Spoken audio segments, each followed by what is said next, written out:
Clown right here, she came to me and she say, "Min, I'm so sorry, but I cheated on you.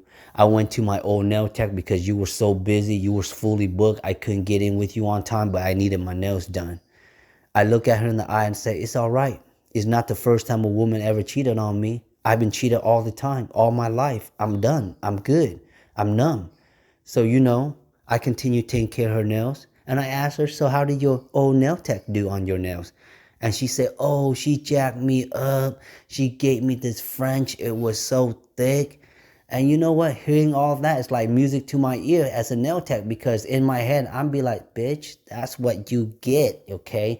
Next time, book on time, okay? Walking around with some jacked up nail with some regret." That's how most cheaters are. You know what I mean? When you cheat on somebody, you always pick somebody bad and you cheat on, you leave the good one hanging around. You hear you all reminiscing and everything. Damn it.